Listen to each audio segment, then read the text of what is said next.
O escritório do doutor Henrique Boaventura tinha aquele cheiro de papel velho que Lucas sempre associou com coisas importantes e irreversíveis. Era um cheiro difícil de descrever para quem não o conhece, parte arquivo, parte carimbo, parte tempo parado dentro de gaveta, o tipo de ambiente que parece dizer, antes de qualquer palavra, que o que for dito aqui vai durar mais do que você. Lucas estava sentado na cadeira de couro marrom, do lado esquerdo da mesa longa, com as costas tão retas que doíam, tentando parecer mais velho do que os seus 20 anos. Não sabia exatamente para que servia parecer mais velho.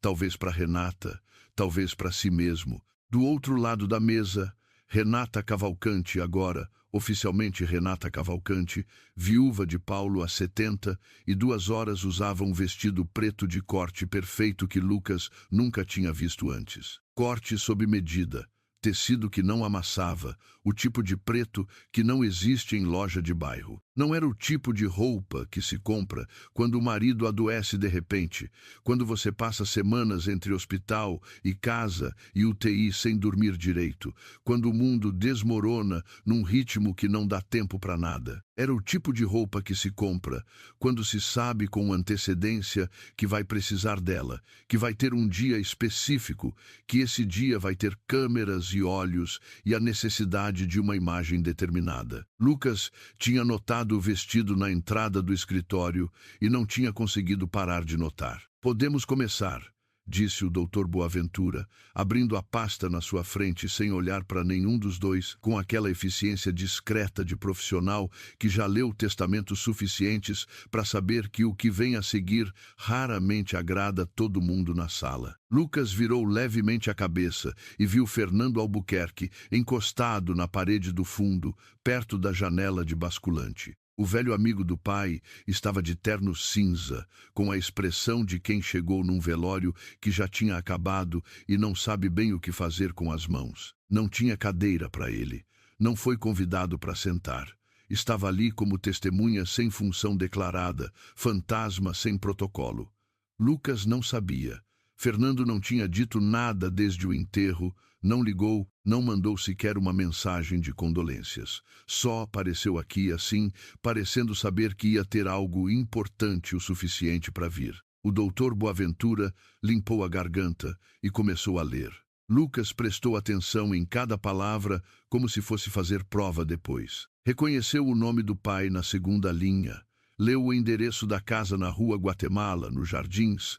Reconheceu o número do CNPJ da Cavalcante Construções, aquele número que tinha decorado na adolescência, sem querer, de tanto ver em papel timbrado. O que ele não reconhecia era a lógica do que ouvia, a ordem das coisas, a estrutura que ia se formando na frente dos seus olhos, enquanto o doutor Boaventura continuava com a voz monótona de quem não está preocupado com o conteúdo, só com a leitura correta. 50 mil reais para Lucas Eduardo Cavalcante, filho do testador. O restante a casa, as contas correntes e aplicações, a participação societária de 68% na Cavalcante Construções, os 2 apartamentos em Alphaville, o sítio em Atibaia para Renata de Fátima Cavalcante, cônjuge sobrevivente, em reconhecimento dos anos de dedicação ao matrimônio e à família. O doutor Boaventura continuou lendo. Lucas parou de ouvir. 50 mil, para ele, que tinha crescido dentro daquela empresa, passado todos os sábados da adolescência de capacete e bota de obra ao lado do pai, aprendido a ler planta baixa antes de aprender a fazer conta de divisão no colégio, que tinha ouvido Paulo dizer mais de uma vez, na frente de fornecedor, de funcionário, de sócio, de qualquer pessoa que quisesse ouvir: essa empresa um dia vai ser do Lucas, estou construindo para ele. E Lucas tinha acreditado, nunca duvidou. Por que duvidaria? 50 mil reais, o preço que Renata colocou em 20 anos de promessa e em todo o futuro que Paulo tinha passado a vida inteira construindo. Renata estava com a mão sobre o peito, os olhos marejados na direção do doutor Boaventura, a mandíbula levemente tensa do jeito de quem está contendo emoção que prefere não demonstrar completamente. Era uma imagem calculada como vitrine de joalheria, a pose perfeita de quem sofre em público, porque sabe que alguém está olhando, que o quanto a cena é convincente importa mais do que o quanto é verdadeiro, e alguém estava olhando. O doutor Boaventura assinava alguma coisa com a caneta, sem pressa, sem expressão. Alguma dúvida? Ele perguntou, erguendo os olhos só então, com a neutralidade profissional de quem já foi pago e cumpriu a parte dele. Lucas abriu a boca, fechou, abriu de novo. Esse não é o acordo que meu pai tinha comigo. Renata virou o rosto para ele devagar, com a graça estudada de quem faz movimentos calculados, como quem está fazendo um favor enorme ao se dignar a responder. Lucas, a voz dela era mel, mel de cozinha de hotel, aquele mel industrializado que é muito doce para ser real. Isso é muito difícil para todo mundo. Para mim também. Acredite, seu pai tomou as decisões dele e a gente precisa respeitar. Mas ele me disse, filho. Ela colocou a mão no braço dele por cima da mesa. Lucas sentiu os dedos frios através da manga da camisa. Frios como quem estava assim antes de entrar na sala, como quem não esquenta de verdade. A gente vai conversar. Com calma. Depois. Aqui não é o lugar. O doutor Boaventura já estava guardando os papéis com aquela eficiência de quem precisa da sala livre para a próxima reunião. Depois aconteceu 40 minutos mais tarde, no hall de entrada da casa da Rua Guatemala, enquanto a funcionária doméstica, Dona Sônia, fingia arrumar um vaso de flores na mesa lateral com uma dedicação que nenhum vaso jamais exigiu. As flores já estavam perfeitamente no lugar. Havia 20 minutos e ela sabia disso e todos sabiam disso e ninguém disse nada. Renata ficou parada no centro do hall, com as mãos entrelaçadas na frente, de costas para a porta principal, e a voz mudou.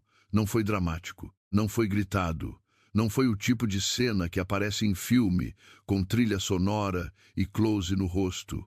Foi só a diferença entre a roupa de vitrine e a pessoa que a usa quando a vitrine fecha. Você vai precisar pegar suas coisas hoje. Lucas ficou parado no meio do hall, onde tinha brincado quando criança, onde tinha corrido descalço, onde tinha aprendido a andar de bicicleta lá fora pela janela. Hoje tem um quarto na casa de viagem que seu pai usava, na Vila Mariana. Pequeno, mas funcional. Ela deixou uma pausa de 1 segundo, calculada como tudo o mais. Você pode ficar lá por 30 dias. Depois a gente precisaria de volta. Renata, meu pai construiu essa casa para nossa família, para a família dele, sim.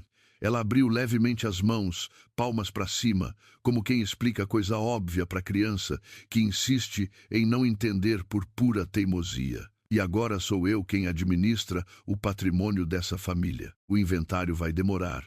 Os advogados são caros, os custos seguem, e 50 mil reais não é uma quantia pequena para um jovem da sua idade que ainda está começando a vida. Ela sorriu, aquele sorriso específico de quem está sendo razoável enquanto faz algo absolutamente não razoável. Só estou sendo realista, Lucas. Você também precisa ser. Dona Sônia não virou o rosto.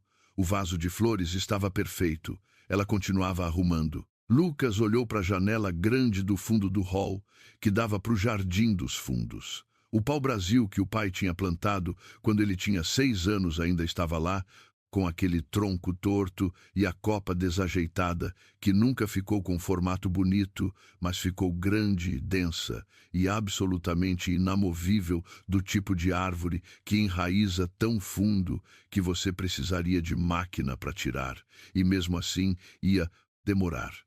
Paulo tinha dito uma vez, regando ela numa tarde de domingo, enquanto Lucas ficava do lado. O testamento foi assinado por um tal de Marcos Viana.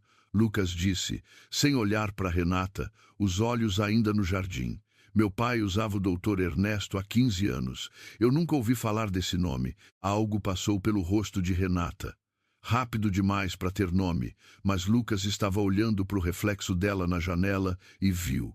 Ele era o cartorário novo do seu pai. Seu pai fez mudanças nos últimos meses que você não acompanhou. Uma pausa de exatamente meio segundo, pequena demais para ser inocente.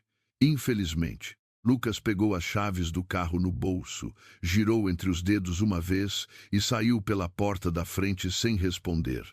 Não havia nada a responder que valesse ser dito ali. Do lado de fora, ele ficou parado na calçada de paralelepípedo, com a luz da tarde batendo num ângulo que tornava tudo dourado e irreal. O carro estava estacionado na mesma vaga de sempre, embaixo da figueira que tinha plantado raízes que levantavam o calçamento. O sol de outubro em São Paulo tinha aquela qualidade específica dourado e levemente agressivo, sem sombra suficiente, quente demais no asfalto, que não combina com nada do que estava acontecendo naquele dia. Ele sentiu uma presença do lado. Fernando Albuquerque estava de pé a 2 metros, com as mãos no bolso do casaco, de um jeito que parecia não ter urgência nenhuma, como se estivesse esperando o ônibus e soubesse exatamente quando chegava. Fernando, Lucas virou. O que está acontecendo? Você estava lá dentro, você ouviu tudo e não disse uma palavra. O velho olhou para ele. Tinha 62 anos, cabelos completamente brancos desde os 50 e poucos, e uma expressão que Lucas estava tentando nomear e não conseguia. Não era pena de quem vê alguém sofrer. Não era culpa de quem fez algo errado. Era alguma coisa no meio das duas, mais próxima de vigilância, do jeito que um cirurgião fica durante procedimento delicado, concentrado em não errar no momento que importa. "Como você tá?", Fernando perguntou. "Como eu tô?" Lucas virou as chaves na palma, o metal cortando levemente. "Acabei de herdar 50 mil reais do patrimônio de 20 anos de trabalho do meu pai, que prometeu repetidamente que a empresa ia ser minha, enquanto a mulher que ele conheceu há 8 anos e com quem viveu menos de 5 leva absolutamente tudo. Como você acha que eu tô, Fernando?" O velho não respondeu imediatamente. Deu um passo, parou, olhou para o jardim, pela grade de ferro forjado que Paulo tinha mandado fazer em 2009, com o desenho que a mãe de Lucas tinha escolhido. "Seu pai te amava muito. Então me explica esse testamento, porque de onde eu estou olhando, esse testamento diz outra coisa." "Não posso."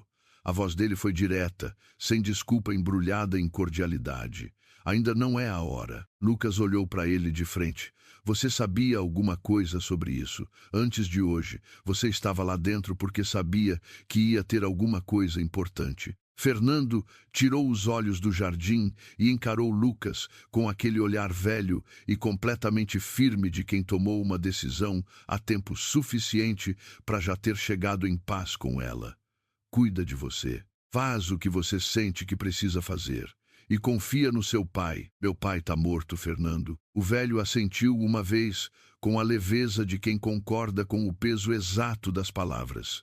E foi embora pela calçada, sem mais nada, sem olhar para trás, com o passo constante de quem tem destino e hora marcados. Lucas ficou na calçada por mais alguns minutos, olhando para o pau-brasil atrás da grade com aquela copa desajeitada e inamovível, pensando que precisava de um lugar para passar a noite, que 50 mil reais somem rápido numa cidade como São Paulo, que o nome Marcos Viana estava entalado na garganta como caroço que não desce e que você não consegue ignorar. 3 semanas depois, os 50 mil já eram 32. Adrá.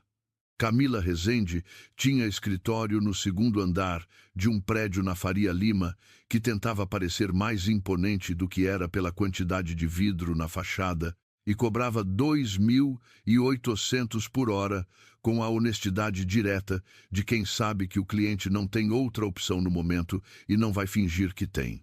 Lucas foi até ela no 3º dia, depois do testamento.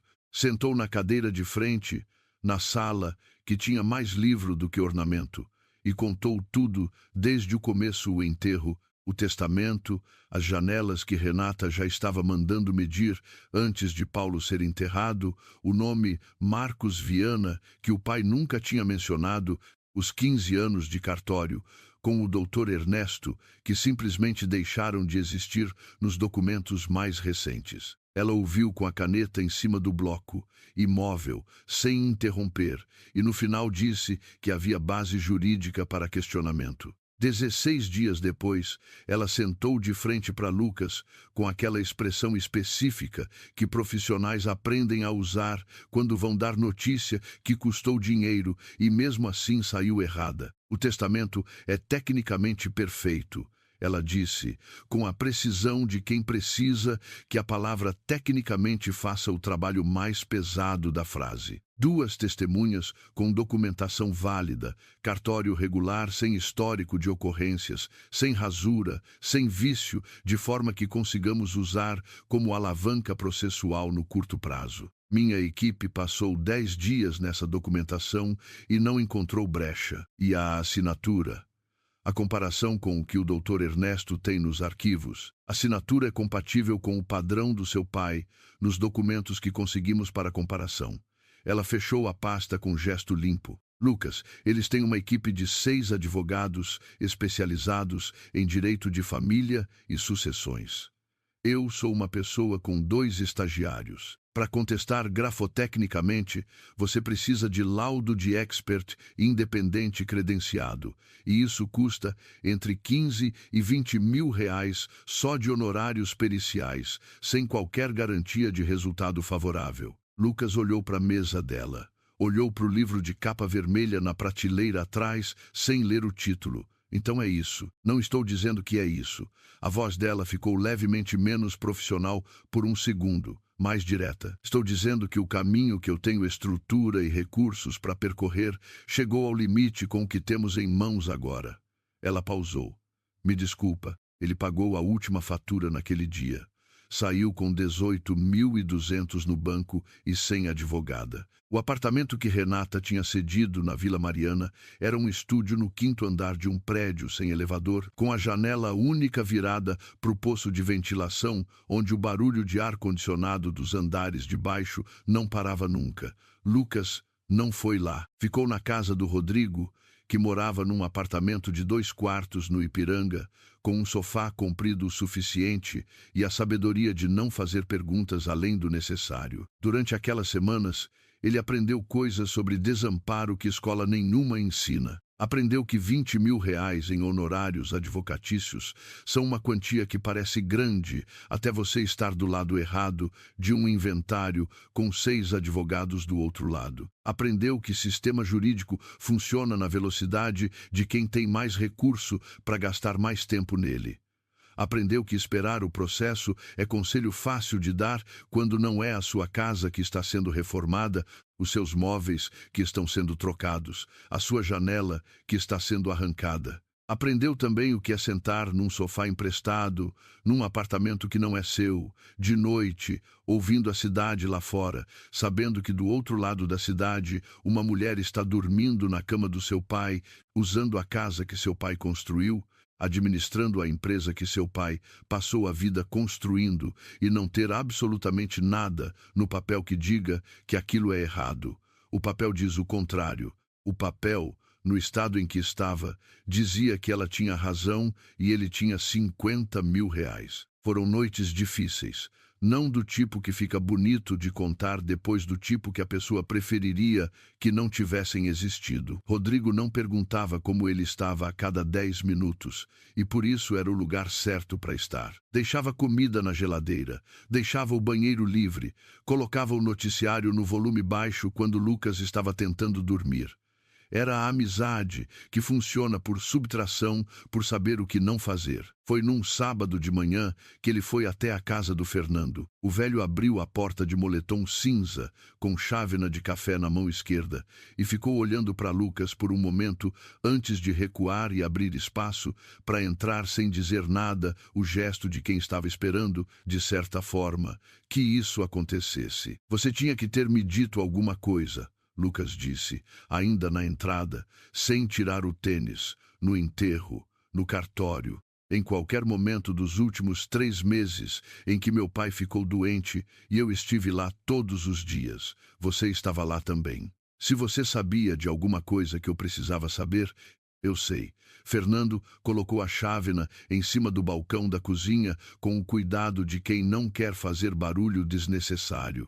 Você sabe alguma coisa sobre o testamento, sobre esse Marcos Viana? sobre por que meu pai teria trocado o cartorário que usava há 15 anos nos últimos 3 meses de vida, quando já estava com a mão tão fraca que mal conseguia segurar a caneta. Lucas, me fala. Ele deu um passo, não para intimidar, para ser ouvido. Você devia lealdade a ele, mas ele morreu, e agora você deve alguma coisa a mim. Eu tenho 18 mil reais, não tenho onde morar de verdade, não tenho advogada, e a mulher que falsificou. Ele parou, respirou. Me fala alguma coisa. Fernando ficou quieto por um tempo que foi longo demais para ser o silêncio de quem não tem nada a dizer. Era o silêncio de quem tem muita coisa a dizer e está segurando. Os ombros do velho estavam levemente tensos, os dedos entrelaçados, os olhos fixos, num ponto entre os dois que não era nada específico. Então disse, com a voz baixa e absolutamente uniforme: ainda não é a hora. Lucas olhou para ele. Ficou olhando por tempo suficiente para deixar claro que não ia aceitar aquilo como resposta completa. Não adiantou. Fernando não adicionou nada. Ele pegou as chaves e foi embora. Na semana seguinte, passou 4 dias dentro do apartamento do Rodrigo, pesquisando Marcos Viana em tudo que conseguia acessar online. Cartório de notas na Rua Pamplona, no Jardim Paulista, registrado há 8 anos. Certificações em ordem. Nenhum processo no sistema do Colégio Notarial de São Paulo. Nenhuma ocorrência pública, nenhuma reclamação registrada. Página no site com foto de homem de uns 50 anos, bigode grisalho bem aparado, sorriso profissional de quem quer parecer confiável, porque precisa que as pessoas confiem nele para ganhar dinheiro. Lucas foi além. Procurou o nome em fóruns de direito, em grupos de WhatsApp de advogados que algumas pessoas tinham deixado público por descuido. Em listas de clientes de imóveis, nos anos anteriores, nome de cartório aparece em escritura de compra e venda com certa frequência. Marcos Viana da Rua Pamplona era invisível do tipo errado. Não invisível porque era irrelevante. Invisível como quem fez esforço para não aparecer além do necessário, que é diferente. E havia uma outra coisa que ficava enroscada no fundo do pensamento. Renata, no telefonema naquele dia na sala da casa, depois que o testamento foi lido e a câmera de comportar-se bem tinha sido desligada. Ela tinha atendido um telefonema rapidamente antes de sair. Lucas estava na entrada esperando. Ela ficou no corredor dos fundos, a voz baixa, mas não baixa suficiente para o silêncio de uma casa vazia. Ele não tinha escutado tudo. Tinha escutado. Nosso Marcos resolveu tudo, pode ficar tranquila. Uma frase. Com a familiaridade específica de quem fala de alguém que não é só prestador de serviço, é cúmplice. Lucas tinha guardado aquela frase no lugar em que se guardam as coisas que você não sabe ainda o que fazer com elas, mas sabe que um dia vai precisar. Um cartório absolutamente comum, com um titular absolutamente sem história. Exatamente o tipo de lugar que não levanta suspeita e exatamente o tipo de escolha que alguém faz quando precisa que ninguém levante suspeita. Nada que explicasse por que Paulo Cavalcante, que tinha relacionamento de 15 anos com o Dr. Ernesto, que ligava para o cartório de sempre para qualquer coisa, que tinha dito uma vez que mudar de cartorário era como mudar de médico depois dos 50. Você só faz se tiver motivo bom ou se a pessoa morreu, teria escolhido esse homem nos últimos 3 meses de vida, quando estava fraco demais para fazer saídas longas. Nada que explicasse. Mas a falta de explicação já era uma explicação. Foi numa tarde de quinta-feira que Lucas passou de carro pela Rua Guatemala, sem razão específica que conseguisse articular.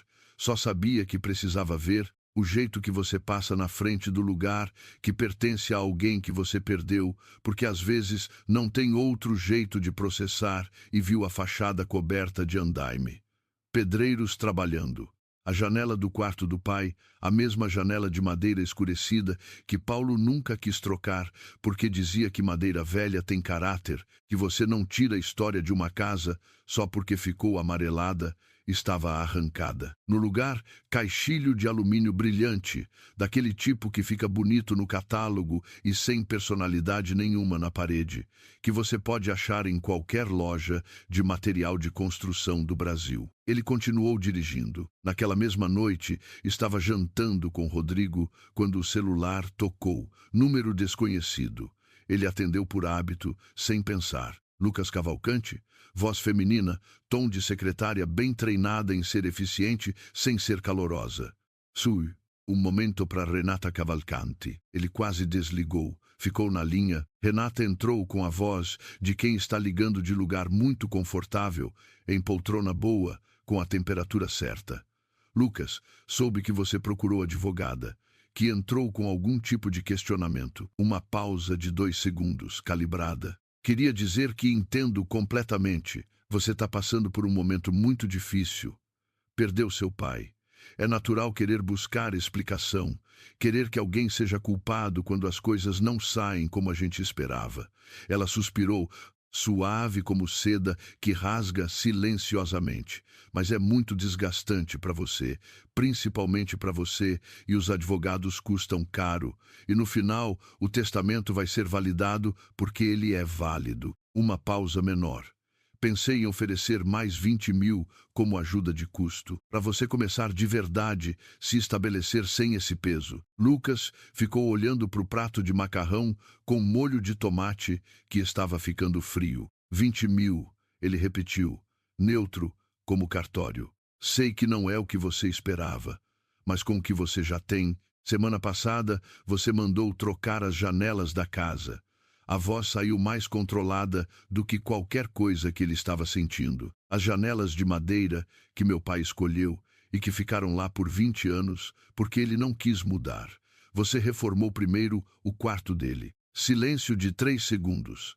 Exatamente 3. A casa precisava de reforma urgente. As estruturas de madeira estavam cedendo. Havia risco de cupim. Obrigado pela oferta. Lucas desligou. Rodrigo estava olhando para ele do outro lado da mesa, com a colher de macarrão parada no ar. Lucas pegou o garfo de volta. Ela tá com medo de alguma coisa. Isso não responde nada que eu estava pensando. Ela tá com medo. Ele disse mais devagar, como quem está testando a ideia enquanto fala. E quando alguém com a posição dela manda 20 mil para alguém que acabou de perder a ação judicial, é porque ainda não tem certeza absoluta de que ganhou de vez. Ainda tem alguma coisa que ela não consegue controlar. Rodrigo colocou a colher no prato. O que você vai fazer? Descobrir o quê? Naquela noite, bem depois da meia-noite, vasculhando os arquivos de e-mail antigos que o pai tinha dado acesso anos atrás para Lucas gerenciar algumas contas, uma conta que existia há tanto tempo que a maioria das pessoas tinha esquecido que existia. Inclusive, Renata, ele achou a primeira peça. Uma fatura. Cartório de Notas e Registros de Ribeirão Preto, emitida 7 meses antes da morte de Paulo. Serviços de autenticação de documento particular. Paulo Henrique Cavalcante, a CPF do pai. Valor de R$ 240. O tipo de fatura que passa completamente invisível no meio de tudo. Lucas ficou olhando para a tela do notebook com o café esfriando do lado. Seu pai tinha ido pessoalmente a Ribeirão Preto autenticar alguma coisa, 7 meses antes de morrer, numa época em que ainda conseguia viajar com esforço, mas ainda conseguia. Numa cidade que não era São Paulo, num cartório que não tinha nenhuma relação com seus negócios. Antes de Marcos Viana aparecer em qualquer história, ele salvou o arquivo, salvou no celular também como backup e fechou o notebook. Na cama, olhando para o teto com o barulho de São Paulo lá fora, aquele murmúrio constante de metrópole que não para, que está lá às 2 da manhã como às 2 da tarde, como fundo permanente de tudo, pensou que talvez a diferença entre R$ 50 mil e tudo que era de direito seu fosse uma fatura de R$ 240 de uma cidade a 350 quilômetros. 3 dias depois, passando de carro pela rua Guatemala, aquela hora estranha em que não era mais tarde da tarde, mas ainda não era noite de verdade, viu as luzes. A casa estava iluminada de dentro para fora, todos os cômodos abertos, carros na rua que ele não reconhecia, pessoas na varanda. Música que chegava abafada até a janela do carro. Copos que brilhavam. Era uma festa. Renata tinha organizado uma festa na casa onde o marido morreu há menos de 2 meses, com as janelas novas de alumínio abertas para o jardim e as pessoas dentro bebendo e rindo com o volume despreocupado de quem não carrega nenhum peso no peito. Lucas ficou parado na esquina, olhando por 1 minuto exato. Depois arrancou o carro. No dia seguinte, ligou para o número do cartório de Ribeirão Preto, que estava na fatura. O ônibus para Ribeirão Preto saía às 6h40 da manhã do terminal Tietê, com aquele barulho de motor diesel que é indistinguível em qualquer cidade do Brasil. Lucas tinha dormido 3 horas. Levou no bolso a fatura impressa em papel comum, o RG, a certidão de óbito do pai, e o número da DRA, Camila, salvo no celular, porque às vezes você precisa do número de alguém mesmo depois de não ter mais como pagar por ele. Chegou na cidade às 10h30 da manhã. O cartório ficava numa rua de paralelepípedo, a 8 quadras da rodoviária, num sobrado antigo com porta verde escura e insígnia dourada na parede que o sol tinha desbotado levemente na parte esquerda. Dentro tinha aquele cheiro específico de cartório que é completamente inimitável: papel, carimbo, um leve toque de climatizador de ambiente tentando cobrir o mofo do arquivo do fundo, o tipo de lugar que parece que existe há mais tempo do que qualquer coisa ao redor. A atendente era uma moça de uns 30 anos, cabelo preso com grampo preto, que olhou para ele por cima dos óculos de armação fina quando chegou no balcão com aquela expressão de funcionária pública que já viu tentativa de fraude e informal suficiente para não confiar em nada de imediato. Boa tarde. Preciso verificar um registro de documento vinculado a esse protocolo aqui. Ele empurrou a fatura pela bancada. Ela olhou para o papel. Digitou alguma coisa. Olhou de novo para o papel. Digitou mais. Esse protocolo é do ano passado. Você é o titular do documento. Sou filho do titular. Ele faleceu no mês passado. Lucas colocou a certidão de óbito em cima do balcão, ao lado da fatura. Tinha aprendido com a DRA. Camila a sempre andar com ela. Que papel certo na hora certa economiza mais tempo do que qualquer argumento. A moça examinou os 2 documentos com a atenção devida.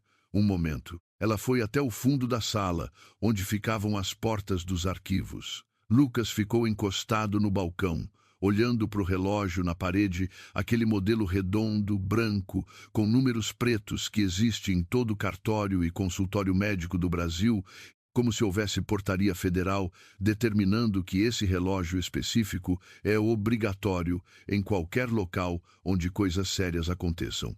10h47. 10 minutos depois, a moça voltou com uma pasta fina e uma supervisora mais velha caminhando ao lado, mulher de 50 e poucos anos, cabelo grisalho, curto, expressão de quem já atendeu absolutamente toda a variedade possível de situação complicada que um cartório de interior pode gerar, e não se surpreende com mais nada, mas ainda faz tudo com a seriedade que o cargo exige. Você é o Lucas Eduardo Cavalcante, filho de Paulo Henrique Cavalcante, CPF, que consta nesse protocolo. Seu pai registrou aqui um instrumento particular com firmas reconhecidas 7 meses antes do falecimento. A supervisora colocou a pasta em cima do balcão, aberta, com cuidado de quem sabe o peso legal do que está colocando em cima de um balcão. A cópia arquivada fica conosco pelo prazo legal de 25 anos. Temos o direito de exibi-la ao representante legal do espólio ou ao herdeiro direto, mediante identificação válida e documentação de óbito. Lucas olhou para a pasta aberta. Era uma procuração. Instrumento particular com reconhecimento de firma. Data de 7 meses atrás, assinado por Paulo Henrique Cavalcante. E no rodapé, abaixo do carimbo do cartório e da data do reconhecimento, tinha a assinatura do pai. Ele tirou o celular com cuidado, fotografou em alta resolução 3 ângulos diferentes, com a tela de brilho máximo para não perder detalhe. Depois, puxou do bolso a cópia que tinha conseguido do testamento apresentado por Renata ao inventário Adra. Camila tinha conseguido uma cópia certificada como parte da documentação processual antes de encerrar a representação. As 2 assinaturas eram a mesma pessoa, em teoria.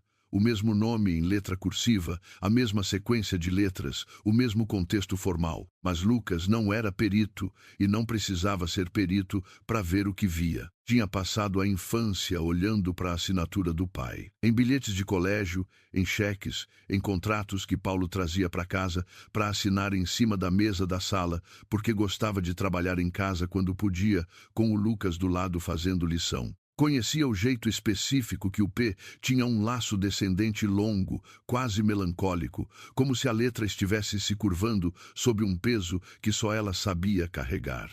Conhecia o C de Cavalcante, que sempre fechava sobre si mesmo, dobrava de volta, um parêntese que abraçava o nome inteiro. Conhecia a pressão irregular da caneta de homem, com mão levemente trêmula, desde os 50 e tantos não doença, caráter, o tremor específico de quem passou a vida assinando muita coisa rápido. Na procuração do cartório de Ribeirão Preto estava tudo lá, o laço descendente, o fechamento do C, a pressão irregular, a assinatura de Paulo Cavalcante, que ele tinha visto centenas de vezes. No testamento apresentado por Renata, o P era curto e reto, sem laço, e o C não fechava, ficava aberto no ar, como pergunta sem resposta, como linha que começou alguma coisa e desistiu no meio. Podia ser variação natural, podia ser cansaço da fase final, quando a mão já não obedecia da mesma forma.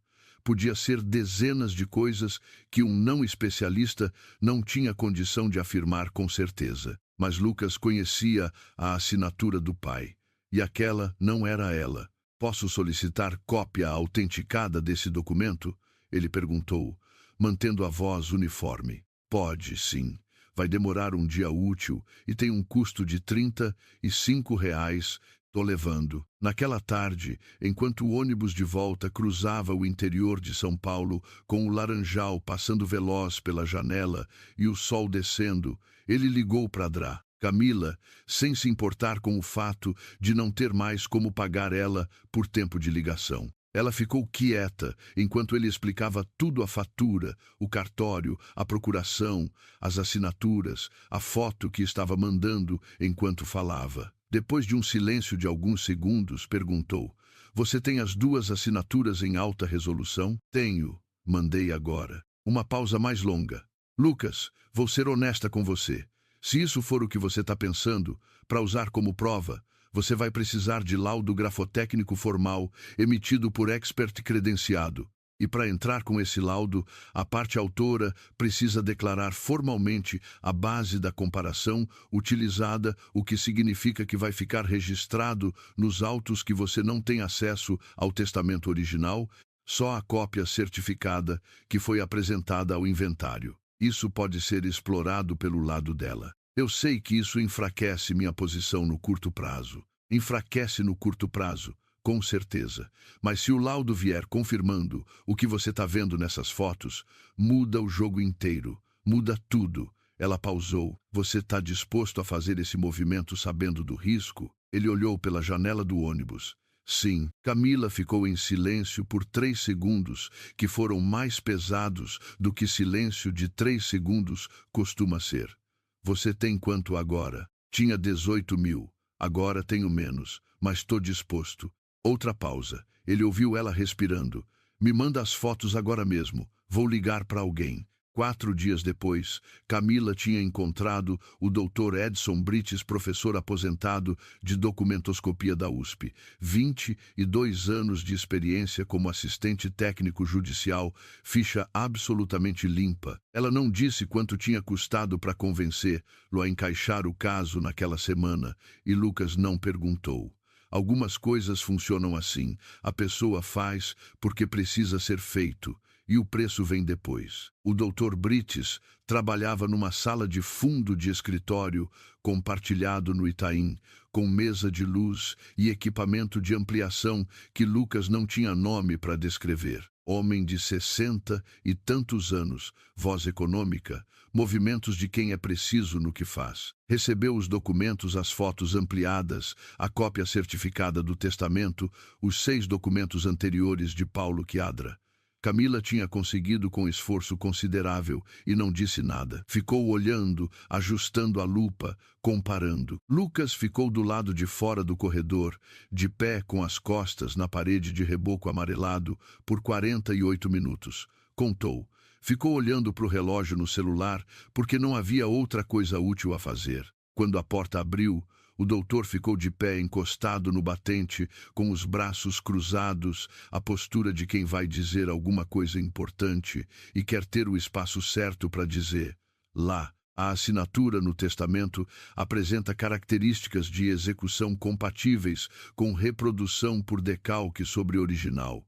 A voz era direta, descritiva, sem o tom de quem está amenizando ou exagerando. O ângulo de ataque do instrumento é artificialmente uniforme em extensões onde uma assinatura orgânica, especialmente de pessoa com histórico de tremor senil documentado como seu pai, apresentaria variação de pressão. O laço descendente do pelima, inicial, presente de forma consistente em todos os 6 documentos anteriores, está ausente no testamento.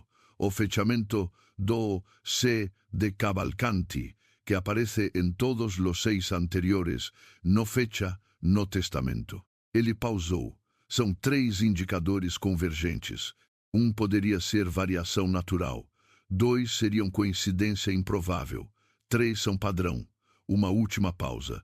É laudo de expert com 22 anos de trabalho judicial.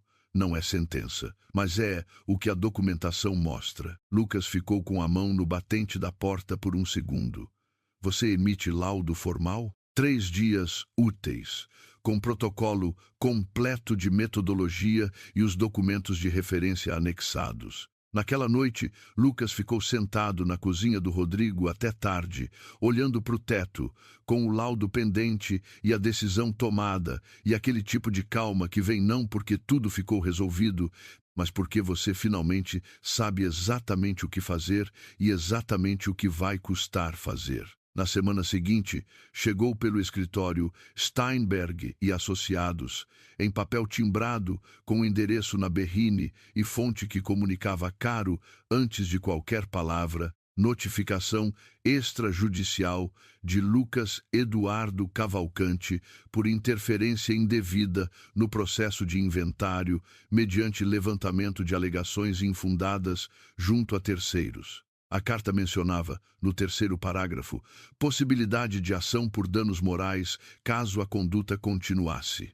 Lucas leu a carta em cima do sofá do Rodrigo, com o celular no colo, mostrando a foto ampliada da assinatura do testamento ao lado da procuração de Ribeirão Preto. Rodrigo passou pela sala, parou ao ver a expressão do amigo. O que foi? Lucas dobrou a carta com cuidado nas dobras originais. Ela tá com medo. Medo de verdade agora. Isso é bom ou ruim? Quando pessoa com o poder que ela tem manda carta de advogado em vez de simplesmente ignorar, é porque alguma coisa que você fez chegou perto o suficiente para doer. Lucas colocou a carta do lado, e quando dói, a pessoa comete erro. Rodrigo sentou na poltrona do lado. Ficou olhando para o amigo por um momento. Você tá bem? Lucas olhou para a foto no celular. As 2 assinaturas lado a lado. Não, ele disse, com a honestidade específica que fica mais fácil quando você não tem mais nada a perder em ser honesto. Mas não preciso tá bem agora. Preciso tá certo. Naquela noite ele ficou acordado pensando no pai. Não no Paulo do final, o que estava fraco e com a mão trêmula e precisava de ajuda para se levantar da cadeira. Pensou no Paulo de quando Lucas tinha 12 anos e Paulo levou ele para a primeira obra de verdade, não a visita turística de criança com capacete, mas o dia inteiro acompanhando reunião de mestre de obras, medindo parede com trena, entendendo por que aquela porta tinha que ser naquele lugar e não no outro. Paulo tinha dito naquela tarde, Com o sol a pino da obra e os dois suados e com poeira no cabelo, você nunca vai entender uma empresa de dentro de um escritório. Tem que entender de onde ela começa. Lucas tinha entendido de onde ela começava. Renata nunca tinha entendido.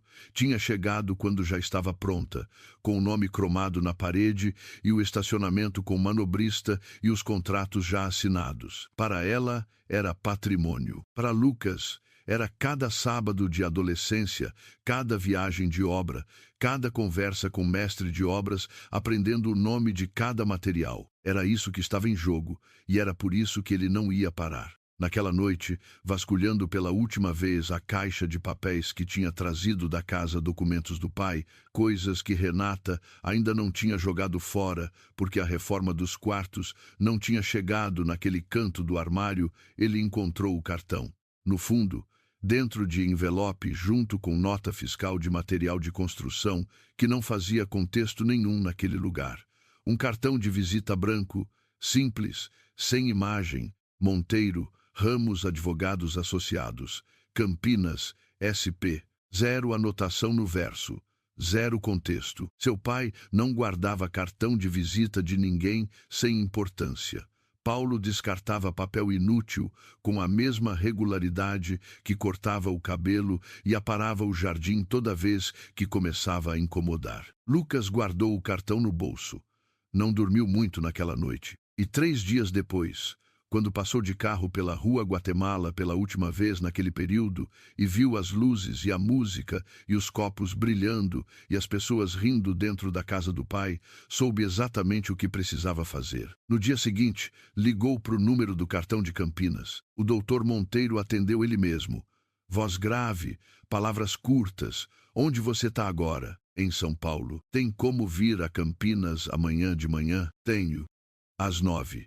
Eu te mando o endereço e não fala para ninguém que você veio aqui. A ligação caiu. Lucas ficou olhando para o celular por um momento, então para o teto, então pela janela, para o prédio de frente com a varanda, onde alguém tinha colocado um vaso de suculenta que estava secando devagar há semanas. Pensou em Fernando dizendo ainda não é a hora, com aquela firmeza serena de quem não vai mudar de posição independente de quanto você insista. Pensou no pai em Ribeirão Preto, 7 meses antes de morrer, sozinho num cartório de cidade de interior, autenticando alguma coisa com a mão levemente trêmula, sem dizer nada para ninguém. Pensou no pau-brasil no jardim da Rua Guatemala, torto e absolutamente inamovível. O escritório Monteiro, Ramos, era num sobrado de Campinas, em rua arborizada de bairro residencial, sem placa do lado de fora, o tipo de endereço que só quem sabe encontra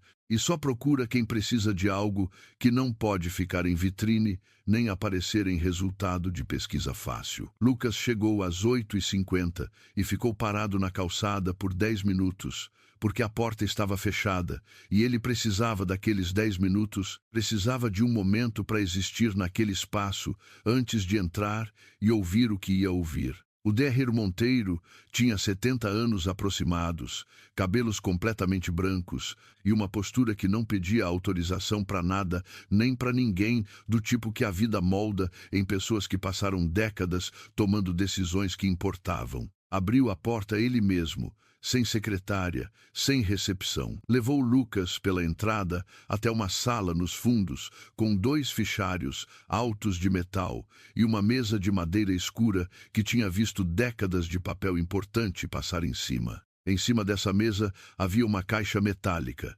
pequena, comprida, com cadeado simples, mas com lacre notarial na fechadura.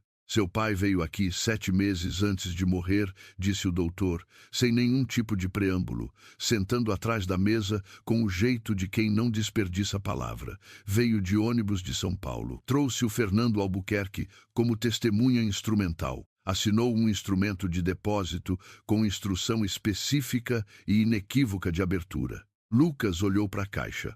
Qual era a instrução? Que essa caixa só fosse entregue a você, na sua presença física, depois que existisse prova documental suficiente de adulteração do testamento apresentado por Renata de Fátima Cavalcante ao inventário. O doutor entrelaçou os dedos em cima da mesa. mãos de homem que passou a vida escrevendo. Seu pai disse, com todas as letras: não quero que o Lucas venha buscar isso antes de ter a prova. Sem prova, a Caixa não tem proteção legal suficiente e o filho pode ser acusado de tentativa de fabricação de evidência, o que derrubaria tudo. Disse que você ia descobrir sozinho o que precisava descobrir, porque te conhecia. Lucas ficou olhando para a Caixa. Ele sabia o que ela ia fazer. Sabia que havia risco real e imediato. Uma pausa. Não tinha como provar antes de ela fazer. Por isso preparou o que podia preparar. O silêncio da sala era o silêncio de lugar que guarda segredo bem, de paredes grossas e janela pequena. Lá fora, havia o barulho surdo de rua de bairro, em dia de semana discreto, intermitente, completamente diferente do fundo constante de São Paulo. Posso abrir? Lucas perguntou. O doutor deslizou a caixa pela mesa, sem dizer mais nada, com o gesto de quem está passando algo que não é seu para quem sempre foi. Dentro havia 2 envelopes. O primeiro, lacrado com lacre notarial vermelho e corda de algodão, com inscrição em letra formal de carimbo, Testamento Particular Paulo Henrique Cavalcanti Original. O segundo envelope era menor, sem lacre formal, amarelecido levemente nas bordas, do jeito que papel fica quando fica guardado com o tempo e a umidade e o peso do que está dentro. Na frente, em letra manuscrita, grande e levemente torta. Lucas. Ele abriu o segundo primeiro. A letra do pai estava trêmula. Paulo estava piorando quando escreveu isso. A mão já não obedecia com a mesma precisão de antes. As letras, saindo um pouco diferentes do que ele planejava, mas era inconfundivelmente dele. O P com o laço descendente. O C fechando sobre si mesmo. A assinatura que Lucas conhecia como conhecia a própria voz. Meu filho, se você chegou até aqui, é porque fez o que precisava ser feito. E eu sabia que você ia fazer. Você nunca precisou que eu resolvesse as coisas por você, precisava só que eu não atrapalhasse. Por isso não te contei. Você teria tentado me proteger, ficado na minha frente, e a Renata teria percebido que você sabia. Com você sabendo, ela mudaria o plano, e a gente não teria prova nenhuma. Sem você saber, ela faria o que planejou, e você teria como provar. Fiz o que pude fazer enquanto ainda estava de pé. O Fernando sabe de tudo. Ele esperou porque eu pedi e vai continuar esperando até a hora certa. Não ficou com raiva dele, Lucas. Ele fez exatamente o que eu precisava que ele fizesse. A empresa é sua. Sempre foi. Eu só não escrevi antes porque achei que tinha mais tempo. Erro meu. Me desculpa as janelas. Eu também não gostava delas, mas a sua mãe sim. E depois que ela foi embora, era fácil deixar como estava, porque me lembrava dela. Você não precisa deixar como está se não quiser. Te amo. Fico com orgulho de você. Fico com orgulho especialmente agora. Lucas ficou com o papel na mão por um tempo que o doutor Monteiro não tentou medir nem interromper. Havia uma coisa específica no jeito que o pai escreveu, erro meu, em 2 palavras, no final do segundo parágrafo. Paulo não era homem de reconhecer erro facilmente, não por arrogância, mas porque tinha passado a vida convicto de que planejamento suficiente prevenia a maioria dos erros.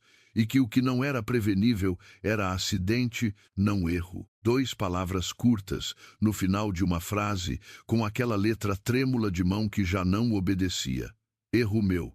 Como se quisesse deixar claro para Lucas que o problema não tinha sido o filho, tinha sido o pai, que achou que tinha mais tempo do que tinha. Lucas ficou olhando para as palavras por um tempo. Depois olhou para o te amo no final, escrito com a mesma letra grande e torta que Paulo usava desde sempre, aquela que parecia que ele não tinha paciência suficiente para a letra pequena. A sala estava completamente quieta.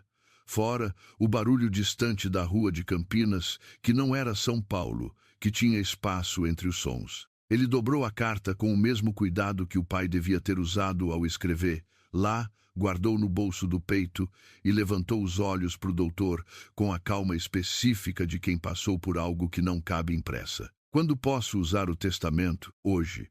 O doutor já estava com o celular na mão. Liguei para Drá. Camila Rezende, às 8 da manhã. Ela chegou em São Paulo com toda a documentação de suporte e está esperando sua confirmação. Lucas ficou de pé. Então a gente vai. O prédio da Cavalcante Construções ficava na Marginal Pinheiros, 12º andar, com a logo em letras cromadas na parede do elevador. Aquele logo que Lucas tinha lido pela primeira vez quando tinha 5 anos e achado que era o nome mais importante do mundo, porque era o nome do pai, em metal brilhante, numa parede de mármore. Eram 2:30 da tarde, quando ele entrou pelo saguão. A recepcionista era nova, não era a Eliane, que tinha trabalhado lá 12 anos com um sorriso permanente no rosto e que sabia o nome de Lucas desde que ele tinha altura de mesa e ficou olhando para ele com a avaliação rápida de quem precisa decidir entre protocolo e urgência. Preciso falar com Renata Cavalcante. A senhora não está disponível para visitas sem agendamento prévio. Sou Lucas Cavalcante, filho do Paulo Cavalcante, fundador desta empresa. A voz saiu mais quieta do que ele tinha planejado, mas às vezes quieto pesa mais que alto. Pode avisar que eu estou aqui. A recepcionista pegou o telefone, murmurou, esperou, murmurou de novo, desligou com uma expressão diferente, menos protocolar, mais humana, do jeito de quem acabou de ver o tamanho de alguma coisa mudar na sala do lado. A senhora vai te atender na sala de reuniões. Terceira porta à direita. Lucas foi sem esperar acompanhante. A sala de reuniões tinha a mesa longa de vidro e as cadeiras de couro que Paulo tinha comprado em 2017, reclamando do preço na frente da vendedora com aquela falta de delicadeza de homem que construiu o próprio patrimônio e acha que todo mundo precisa saber quanto as coisas custam antes de decidir comprá-las. Renata estava em pé perto da janela que dava para a marginal, com a compostura de quem preparou a cena inteira nos minutos que teve entre o telefonema da recepcionista e a porta se abrindo. Steinberg estava sentado a 2 lugares dela, pasta aberta em frente, caneta na mão, expressão de advogado caro que ainda estava nos primeiros segundos de entender o que estava prestes a acontecer. Lucas. Ela abriu as mãos com aquela hospitalidade fria que era a versão sofisticada do que fazia em casa.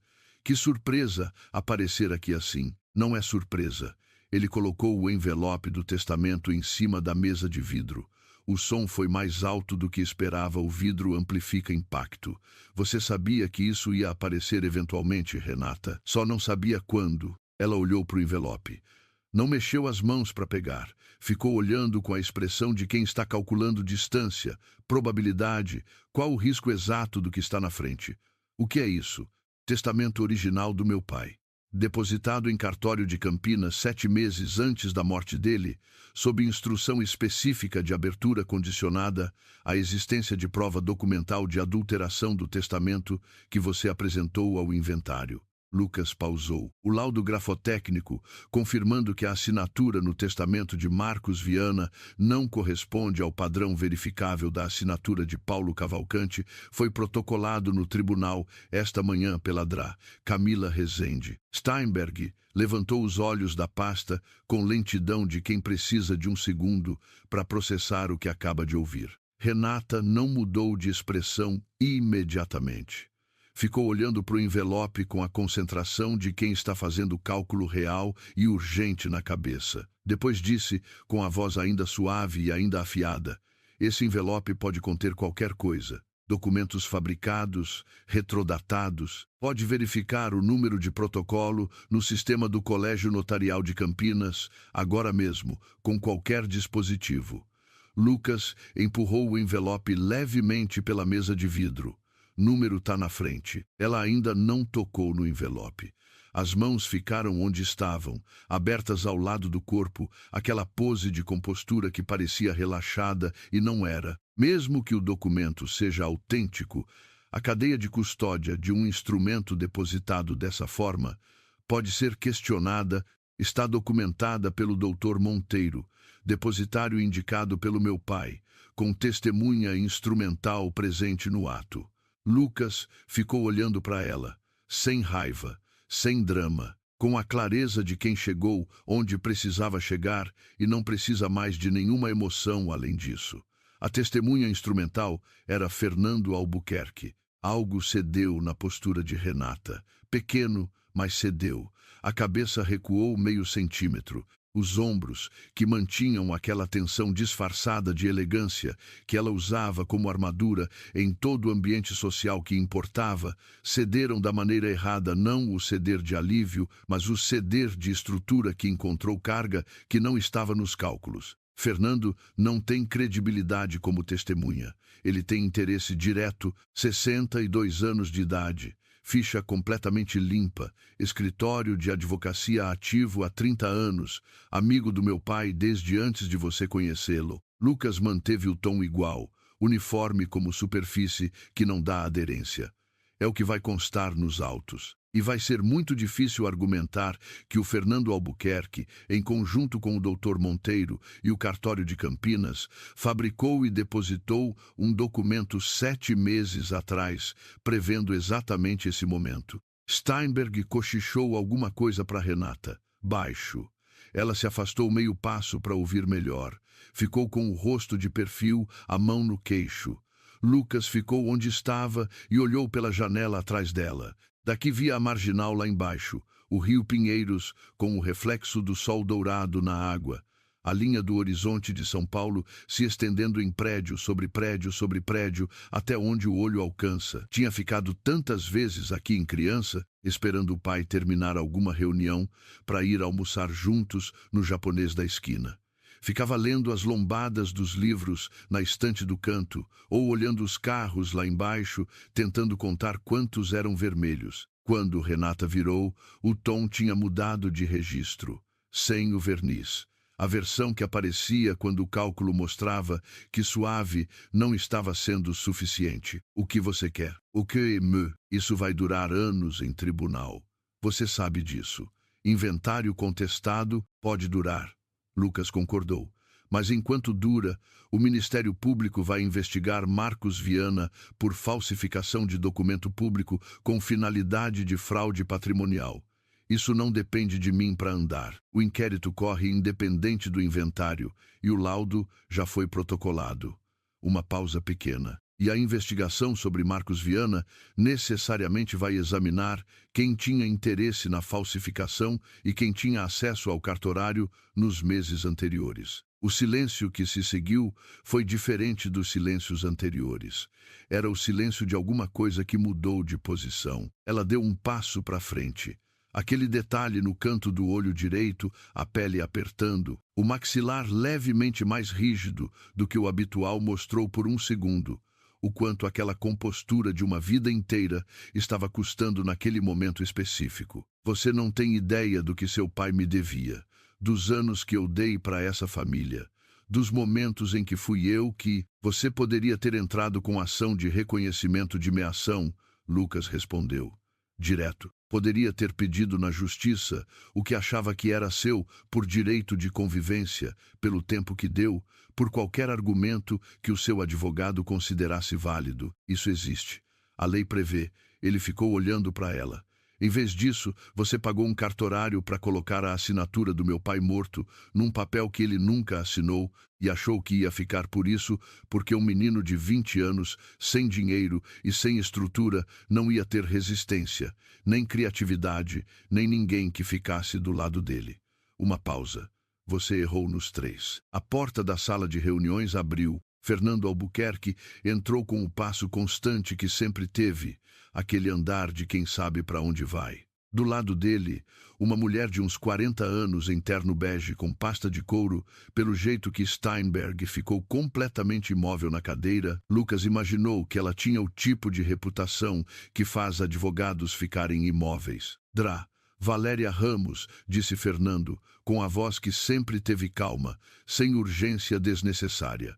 Monteiro e Ramos advogados. Ela tem a versão autenticada do testamento original, a documentação completa da cadeia de custódia e o laudo de protocolo do cartório de Campinas. Renata olhou para o Fernando com uma expressão que Lucas levou um segundo para entender era desprezo e raiva.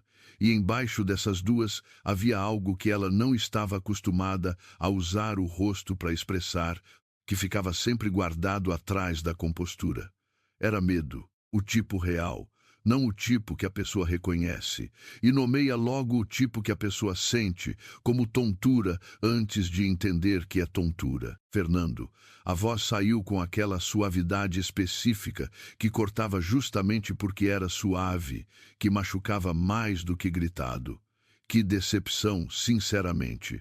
Pensei que você fosse mais esperto do que isso. Paulo teria ficado envergonhado. Fernando não piscou, não mudou de expressão.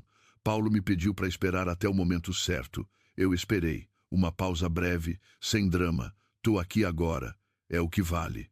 Steinberg estava no celular com a voz baixíssima, virado de lado na cadeira, com a linguagem corporal específica de advogado que acabou de entender que a conversa que está tendo naquele momento vai determinar como as próximas semanas vão ser. A Draw. Valéria já tinha aberto a pasta em cima da mesa e começava a organizar os documentos na ordem que precisavam estar, aquele jeito específico de profissional que sabe que o que está colocando na mesa agora vai ser referência nos próximos meses de processo. Renata ficou de pé no centro da sala de reuniões, com a bolsa de couro italiano ao lado no chão, os brincos de pérola comprados com o dinheiro da empresa do marido que ela havia matado em papel antes de matar em vida, o blazer, que combinava perfeitamente com o ambiente que ela tinha tomado de alguém que não era ela. Ainda tinha compostura. Ainda tinha aquela postura de quem chegou para o lugar certo e vai ficar. Mas ela não tinha nascido no lugar certo, tinha chegado até ali por força, por ambição, por uma falsificação e por apostar que ninguém ia ter paciência suficiente para encontrá-la. Lucas sabia disso agora. Ela sabia que ele sabia, e isso era fundamentalmente diferente de tudo que tinha sido até aqui. Você não vai resolver isso rápido o suficiente para fazer diferença real, ela disse. Diretamente, sem verniz de nenhum tipo agora. Inventário contestado leva anos. Processos criminais levam mais ainda. Meus advogados têm recursos, vão custar a ela caro para manter. Lucas concordou, com o tom de quem está só confirmando aritmética. Mas a transferência das cotas societárias que o escritório Steinberg tentou protocolar esta manhã foi suspensa pelo juiz há 22 minutos. Ele viu a microexpressão, o piscar uma fração mais longo, a imperceptível tensão na mandíbula que mostrava que ela não sabia. Adra. Camila entrou com medida cautelar de urgência com o laudo grafotécnico e a certidão notarial de Campinas como suporte. O juiz apreciou e assinou antes do almoço, alegando fumus boni iuris e periculum in mora evidentes. Uma pausa calculada. A empresa não sai do lugar por enquanto. Steinberg fechou o celular.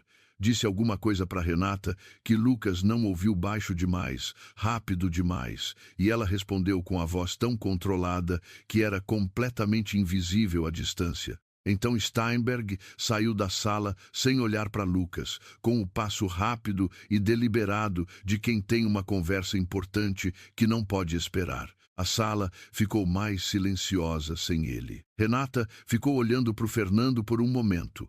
O olhar que ela deu para ele era de uma qualidade diferente de tudo que tinha dado para Lucas, carregava 30 anos de convivência, de jantares na casa do Paulo, de festas de fim de ano, onde Fernando e Paulo ficavam até tarde tomando uísque e discutindo obra enquanto ela ficava sentada do outro lado do jardim, sem ter assunto com nenhum dos dois. 30 anos de amizade com meu marido, ela disse, com aquela suavidade específica que não precisava de volume para cortar. E é isso que você escolhe fazer com isso. Eu escolhi isso antes de você tomar a decisão que tomou. Fernando respondeu, sem calor e sem frieza, como quem está simplesmente descrevendo a sequência correta dos fatos. Escolhi quando Paulo me pediu. Você escolheu muito antes disso. Ela virou para Lucas, uma última tentativa, a negociação de quem perdeu o terreno principal, mas quer salvar o que ainda é possível salvar. Ainda dá tempo de resolver isso de outra forma, Lucas. Inventário partilhado. Você administra a empresa, eu fico com os apartamentos e uma parcela acordada. A gente evita processo, evita julgamento, evita desgaste para toda a família. Você falsificou a assinatura do meu pai. Lucas manteve a voz uniforme, sem raiva, com a precisão de quem está dizendo exatamente o que aconteceu. Não existe negociação em cima de falsificação de documento com finalidade de fraude patrimonial. Existe processo criminal, existe inquérito e existe o inventário que vai ser refeito do zero com o testamento verdadeiro. Ela ficou olhando para ele. Por um segundo, a compostura saiu completamente, e o que apareceu por baixo por um segundo. Um segundo só foi o rosto de alguém que apostou tudo numa jogada e viu a jogada falhar. Depois voltou. A compostura sempre voltava. Era o único recurso que ela tinha que ninguém podia tirar por ordem judicial. Você não tem ideia do quanto isso vai custar para você. Já custou bastante. Lucas ficou olhando para ela. E eu ainda estou aqui, Adrá. Valéria estava com os documentos organizados. Renata de Fátima Cavalcante, ela disse, com o tom específico de quem está lendo o nome como consta em documento, porque é isso que importa aqui. Você será notificada formalmente pelos canais legais nas próximas horas. Por ora, o espólio de Paulo Henrique Cavalcante está sob nova representação legal e o inventário será reaberto mediante a prova de testamento anterior válido. Ela assentiu levemente para Lucas, pelo herdeiro legítimo. 2 policiais civis entraram pela porta que estava aberta, não dramaticamente, não de forma cinematográfica. Simplesmente entraram com a presença que policiais têm quando estão fazendo o trabalho, um peso específico de autoridade que não precisa de gesto nenhum além de existir na sala. Atrás deles, uma delegada de camisa social azul, escuro, cabelo preso, expressão de profissional, que fez isso muitas vezes e vai continuar fazendo com a seriedade que exige. Renata, de Fátima Cavalcante. Ela olhou direto. Renata olhou para os policiais. Lucas viu o momento exato, era uma fração de segundo, quase invisível, em que ela estava olhando para alguma coisa, sem ter calculado o que fazer antes de olhar. Pela primeira vez desde que Lucas a conhecia. A senhora vai precisar acompanhar a gente para prestar esclarecimentos referentes ao boletim de ocorrência que instrui o laudo de adulteração documental. A delegada não estava sendo rude, não estava sendo dramática, estava dizendo o que era, com precisão de quem sabe que precisão é suficiente. Há mandado de condução coercitiva para Marcos Viana sendo cumprido simultaneamente neste momento em outro endereço. Renata virou o rosto para o Steinberg. Steinberg estava fechando a pasta com um gesto lento e metódico de quem precisa de alguma coisa para fazer com as mãos, enquanto reorganiza as próximas horas da própria agenda profissional. Fábio. A voz dela saiu diferente. Pela primeira vez em toda aquela tarde, saiu sem o cálculo visível que sempre havia antes de qualquer palavra. Fábio, você vai. Vou acompanhar você à delegacia. Ele levantou, fechou a pasta. Mas precisamos ter uma conversa sobre o escopo da representação antes de você dar qualquer declaração. Nada antes dessa conversa. Renata ficou olhando para ele por um segundo, que revelou, involuntariamente, algo que ela nunca teria revelado se tivesse controle completo. Então pegou a bolsa do chão, aquele gesto automático de quem está sempre pronta para sair, de quem sempre precisou estar pronta, de quem passou a vida sabendo que o conforto atual não era garantido e seguiu a delegada sem dizer mais nada. Na porta da sala, ela parou uma vez. Não virou completamente, ficou de perfil, com a luz do corredor cortando o rosto pela metade, a silhueta do blazer perfeito contra o fundo claro. Você vai gastar o resto da vida sua em tribunal por causa disso. Ela disse, para Lucas, com a voz quase normal de volta, quase controlada. Não vai compensar o quanto vai custar. Meu pai levou 20 anos construindo isso, Lucas respondeu. Da cadeira onde tinha ficado sentado o tempo todo, sem precisar de pé para isso. Eu tenho todo o tempo que precisar. Ela saiu. O corredor a engoliu com a delegada de um lado e os policiais do outro, com o Steinberg atrás, com o passo rápido de quem tem telefonema urgente a fazer. A sala de reuniões ficou em silêncio. Fernando estava do lado de Lucas. Adrá, Valéria fechava os documentos com a eficiência silenciosa de quem respeita que alguns momentos precisam de espaço próprio. Lá fora, pela janela, a Marginal continuava aquele fluxo constante de São Paulo, que não para por nada, que existia antes de tudo isso e vai existir depois, indiferente e absolutamente constante. Lucas tirou a carta do bolso do peito com cuidado. O papel amarelecido nas bordas, a letra grande e trêmula do pai, as dobras que ele tinha feito em Campinas com a mão que não estava firme, mas estava fazendo o que precisava fazer. "Você leu isso?" ele perguntou para o Fernando sem olhar para cima. Não. O velho ficou olhando para frente, para o espaço entre a mesa e a janela. Não era para mim. Lucas abriu o papel. Leu de novo, devagar, as mesmas palavras que já conhecia, mas que eram diferentes agora, que tudo que prometiam havia acontecido, que a promessa se cumpriu do jeito específico que o pai acreditava que ia se cumprir. Você nunca vai entender uma empresa de dentro de um escritório. Tem que entender de onde ela começa. O pai tinha dito isso numa obra há anos, com sol a pino e poeira no cabelo. Lucas tinha entendido errado na época, achado que era sobre construção civil, sobre material, sobre mestre de obras. Levou esses meses todos para entender que era sobre qualquer coisa que vale a pena. Você tem que ir até onde ela começa, cavoucar até o fundamento, ser o tipo de pessoa que não desiste quando o chão some debaixo dos pés. Porque você sabe que debaixo do barro tem concreto e que você ajudou a botar esse concreto. Dobrou a carta de volta, guardou no bolso do peito. Ele disse que você esperou porque ele pediu. Sim, custou para você.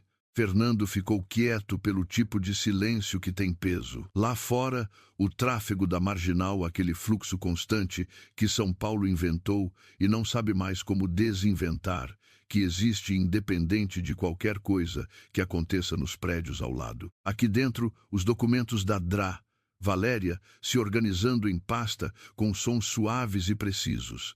Toda vez que você me olhava com raiva, era como se eu estivesse te devendo alguma coisa que não podia pagar ainda. Sem drama na voz. Só estava dizendo o que era, mas era o que seu pai precisava que eu fizesse. E eu devia isso a ele. 30 anos de amizade se paga de formas diferentes. Lucas assentiu. Ficou olhando pela janela por um momento que precisou do tempo que precisou, aquele tipo de silêncio que não é desconforto. É só duas pessoas que passaram por muita coisa juntas sem poder falar sobre isso. E agora podem ficar quietas juntas sem que isso precise ser explicado. As janelas, ele disse. Por fim, Fernando virou levemente o rosto, como as janelas de madeira do quarto do pai. As de madeira escurecida que ela mandou trocar por caixilho de alumínio. Lucas ficou olhando para a Marginal. Preciso descobrir se ainda dá para achar o mesmo modelo. Talvez precise encomendar, talvez a madeira específica seja difícil de encontrar, mas quero tentar. Fernando ficou olhando para ele por um segundo mais longo do que o necessário para processar uma informação sobre janela. E então, pela primeira vez em todos aqueles meses de silêncio pesado e espera, e ainda não é a hora pela primeira vez em todo aquele tempo, o velho esboçou um sorriso. Não o sorriso de quem está feliz de um jeito simples e fácil que não custa nada. O sorriso de quem acabou de ver alguém chegar exatamente onde sempre ia chegar, pelo caminho que precisava ser percorrido e não poderia ter sido diferente. Seu pai ia gostar muito disso. Adrá. Valéria fechou a pasta com um clique limpo e profissional. Tem muita coisa a fazer nos próximos dias. Abertura do inventário revisado com o testamento verdadeiro, transferência de representação legal, acompanhamento do inquérito de Marcos Viana, que vai demandar atenção, regularização e extensão da medida cautelar das cotas.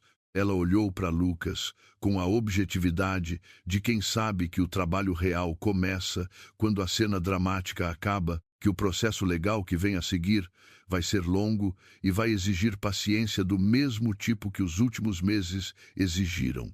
Mas o mais difícil já passou. Lucas guardou a carta no bolso do peito, sobre o peito, onde ela ia ficar. Olhou para a mesa de vidro comprida, onde o pai tinha tomado tantas decisões durante tantos anos, assinado contratos, recebido fornecedores, discutido obra, bebido café frio, porque esquecia de tomar enquanto estava trabalhando. Olhou para logo da Cavalcante Construções na parede de fundo, as letras cromadas com o nome da família que eram o mesmo nome dele, que ele tinha lido pela primeira vez aos 5 anos, achando que era o nome mais bonito e importante do mundo. Olhou para o reflexo dourado do rio Pinheiros lá embaixo, no fim da tarde de São Paulo. Aquele rio que a cidade insiste em chamar de rio, como se o nome fosse suficiente mesmo quando a água está suja. Era a empresa do pai. Era dele agora.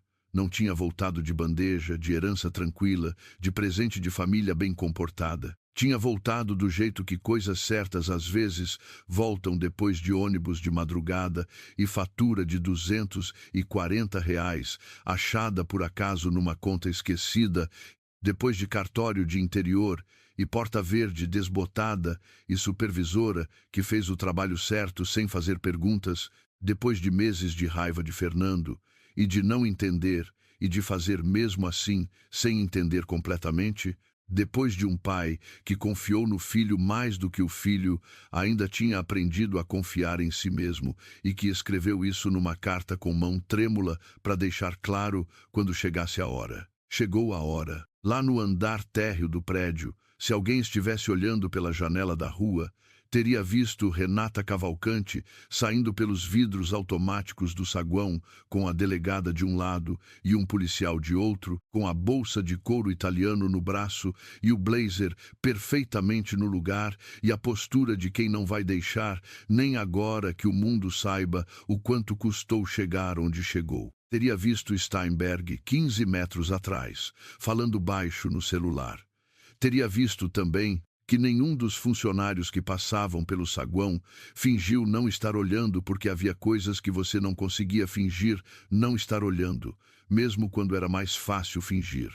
No 12º andar, Lucas não via nada disso. Estava de costas para a cidade, olhando para logo no fundo da sala, aquele logo que o pai tinha escolhido junto com o designer em 1998, antes de Lucas nascer, quando a empresa ainda era pequena o suficiente para caber numa sala como essa. Paulo tinha contado essa história várias vezes, que o designer tinha mostrado 3 versões, que ele tinha escolhido a mais simples porque complicado demais, parece que está tentando compensar alguma coisa. Que depois de 25 anos ele nunca tinha trocado porque o logo tinha envelhecido bem, da mesma forma que coisa que é certa desde o começo não precisa de revisão. Lucas ia manter o logo. Havia muita coisa que precisava de atenção, que precisava de mudança, que o tempo que ficou sem gestão adequada tinha deixado em suspenso.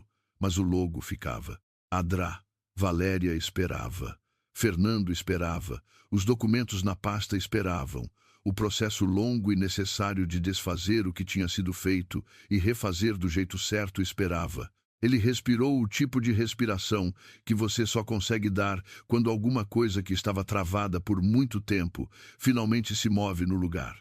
Certo? Quando o peso que você carregou, sem saber que estava carregando, de repente não está mais lá e o ombro estranha a leveza. Então a gente começa.